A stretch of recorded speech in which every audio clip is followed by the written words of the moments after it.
I only waited to say goodbye. Goodbye. We've only just met. Welcome to MsMojo, and today we're counting down our picks for the quintessential rom-coms that are peak cinema. I'll have what she's having. Number 10, Pretty Woman. Julia Roberts and Richard Gere were a match made in romantic comedy heaven in 1990's Pretty Woman. Had to be the top floor, right? It's the best! All right, I'm coming up. Originally written as a dark drama, the film was given a comedic makeover. The story centers on the characters of Vivian Ward, a Los Angeles sex worker, and Edward Lewis, a prominent businessman. What do you want? What do you do? Everything. But I don't kiss on the mouth. Things progress when he hires her to pretend to be his girlfriend for a week as he tries to close an important deal. Pretty Woman is one of the highest grossing rom-coms in history, earning Roberts an Oscar nomination for Best Actress and propelling her from rising star to leading lady. So what happened after he climbed up the tower and rescued her? She rescues him right back. Number 9, Harold and Maude. Oh, Harold. You make me feel like a schoolgirl. Dark, quirky, and ever so morbid, 1971's Harold and Maude is one of the most unique romantic comedies ever made. Directed by Hal Ashby, the film focuses on Harold, a young man whose fixation with death creates tension between himself and his mother. It is time you settled down and stopped flitting away your talents on these little amateur theatrics. Eventually, he meets Maude, a 79-year-old woman whose personality and perspective captivate Harold, and soon the two begin a May-December romance. What makes Harold and Maude such a special rom-com is its darkness. I couldn't imagine a lovelier farewell. Farewell. It broke the rules of the formula thanks to its subject matter and oddball coupling, proving that love isn't always rainbows and sunshine. Number 8, Amélie. Excusez-moi. C'est vous? A feast for the eyes and the heart, Amélie is a whimsical story that blew away moviegoers in the early 2000s. Audrey Tautou plays a Parisian waitress who thrives on helping others while avoiding her own loneliness. Le 31 août, à 4 heures du matin, une idée lumineuse frappe soudain Amélie. Où qu'il soit, elle va retrouver la piste du propriétaire de la boîte aux souvenirs et lui restituer son trésor. Eventually, an interaction with a man named Nino forces her to confront the joys of falling in love. A critical success, the film went on to become the highest-grossing film in France in 2001 and earned a slew of Academy Award nominations, including Best Original Screenplay and Best Foreign Language Film. Elle est amoureuse. Je la connais même pas. Monsieur, tu la connais. Depuis quand? Depuis toujours. Dans tes rêves. The rom-com can be often overlooked due to its light nature, but Amélie pushes past that assumption, thanks to its artful and cerebral storytelling. Number 7, Love and Basketball. Who knew basketball could be oh so romantic? See what you got. Don't reach. I ain't reaching.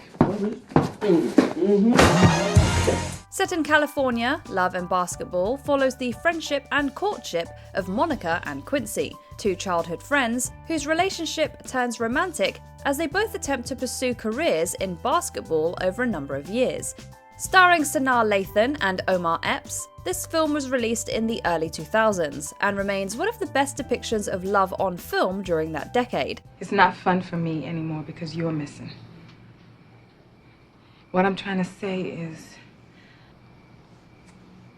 I've loved you since I was 11.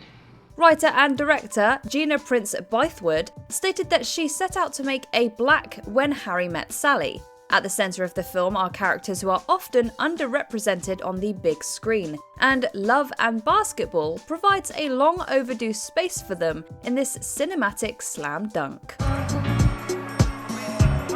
go, Nicole.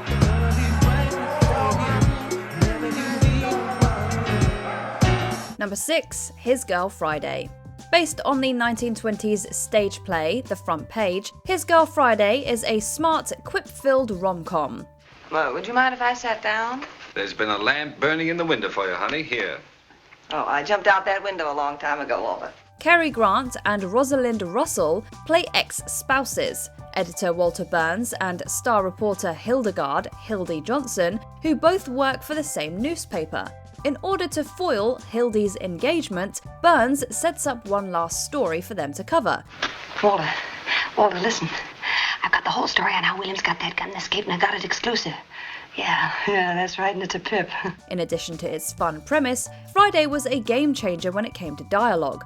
Not only are the lines razor sharp and witty, but the characters' dialogue overlaps one another, creating a natural, realistic feeling. Who are you? What are you doing? Who is she? This is Mrs. Baldwin, Bruce's mother. What are you doing? Shut up. I won't shut up. You're doing something wrong. Mother, please. Take her out of here. Now, wait a minute, Walter. Quiet. Over 80 years after its release, Friday is still hot off the presses. Number 5. City Lights. One of the earliest romantic comedies, City Lights is regarded as one of Charlie Chaplin's greatest films.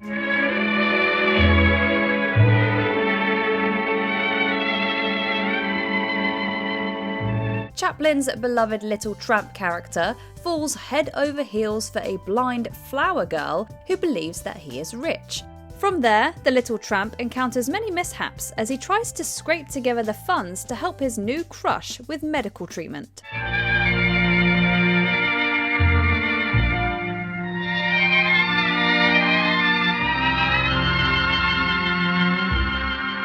The film was created after the birth of sound in the motion picture industry, but Chaplin was firm on making it a silent film. City Lights remains a time capsule of a bygone era where silence spoke volumes. Number 4. Roman Holiday. When Roman Holiday was released in 1953, Audrey Hepburn only had a handful of credits to her name. Playing opposite screen veteran Gregory Peck, this was Hepburn's first starring role, which would eventually earn her an Academy Award. I was looking at all the people out here. It must be fun to live in a place like this. Yeah, it has its moments. In the Italian set flick, she plays a princess who earns the chance to briefly leave behind her royal duties and venture around Rome with a reporter, played by Peck. They soon fall in love, but things end on a bittersweet note. I will cherish my visit here in memory as long as I live. What makes Holiday so special is that it introduced audiences to a screen icon and launched the career of one of the industry's most recognisable and celebrated figures. Blessed with beautiful cinematography and beautiful costumes, Roman Holiday is one adventure we never want to end. And then at midnight I'll turn into a pumpkin and drive away in my glass slipper. And that'll be the end of the fairy tale. Number 3. The Philadelphia Story. Forget love triangles, this one's a love square. Sometimes for your own sake, Red, I think you should have stuck to me longer. I thought it was for life, but the nice judge gave me a full pardon. In The Philadelphia Story, Katharine Hepburn plays Tracy Lord, a woman caught between the affections of her ex-husband, her very rich and new fiancé, and a journalist. The three men are played by Cary Grant, John Howard, and James Stewart, and the flick won Stewart an Oscar. I do hope you'll stay for my wedding. We'd like to very much. Well, that was our idea. I'm so glad that it occurred to you. The house is in rather a mess, of course. A critically and publicly acclaimed classic, audiences lined up in bad weather to see the film at Radio City Music Hall, creating queues longer than the venue had ever seen at the time.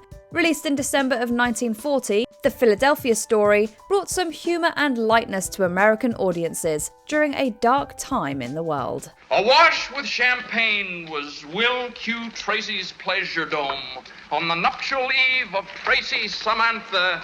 Tracy, wee. Number 2, It Happened One Night.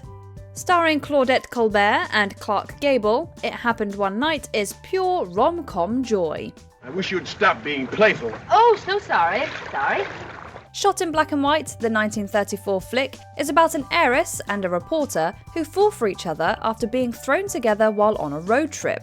Not only did Knight become an Academy Award winner for Best Actor, Best Actress, and Best Picture, it also came out during a historically significant time in Hollywood. The film was one of the last pictures released in the pre-code era, which saw the stringent censorship of American-made films. What are you going to do? It's a system all my own.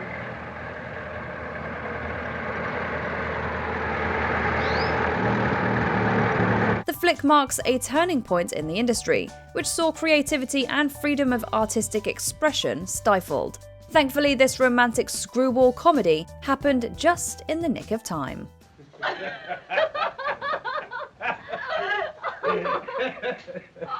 You weren't bad jumping in like that. You've got a brain, haven't you? Before we unveil our top pick, here are a few honourable mentions.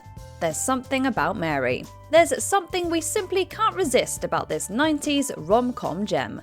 You know, maybe you should just move down here and marry me. 4 weddings and a funeral. This super romance tugs on your heartstrings. I really feel, in short, to recap in a slightly clearer version, in the words of David Cassidy, in fact, while he was still with the Partridge Family, I think I love you. But I'm a cheerleader. 5, 6, 7, 8. Who do we appreciate? This satirical rom-com. 1, 2, 3, 4. You're the one that I adore. 5, 6, 7, 8. Don't run from me, 'cause this is fate. Broadcast news. Breaking news, this romantic comedy is a must-watch. In the middle of all of this, I started to think about the one thing that makes me feel really good and makes immediate sense. And it's you. Oh, Bubba. Brown Sugar. Nothing is sweeter than this early 2000s pick. Dre, I've been in love with you from the first day I saw you. Before we continue, be sure to subscribe to our channel and ring the bell to get notified about our latest videos. You have the option to be notified for occasional videos or all of them. If you're on your phone, make sure you go into your settings and switch on notifications. Number 1, When Harry Met Sally. Well, I guess we're not going to be friends then. Guess not. That's too bad. You were the only person that I knew in New York. When Harry Met Sally has all the ingredients of the perfect romantic comedy. 2 lovable comedic actors, a will they or won't they plot, and equal parts laughter and heart. Watch that fringe and see how it flutters when I drive those high-stepping strutters. Nosy pokes will peek through the shutters and their eyes will pop. Set against the backdrop of New York City, Meg Ryan and Billy Crystal play enemies turned best friends who test the limits and dynamics of female and male friendships. The film defined the rom-com and made its screenwriter, the queen of rom-coms, Nora Ephron, a household name. It's an ape, going ape. It's a baby. Planet of the Apes. Planet of the Apes? You just said it's a baby. How about Planet of the Dopes? It doesn't look like a baby. Over 30 years later, it's still setting the standard for every rom-com that has come after it. Which rom-com defined cinema for you? Be sure to let us know in the comments. This is just like in the movies, remember? The lady vanishes when she says to him, "You're the most obnoxious man I ever met." The most contemptible. Then they fall madly in love. Do you agree with our picks? Check out this other recent clip from MsMojo. And be sure to subscribe and ring the bell to be notified about our latest videos.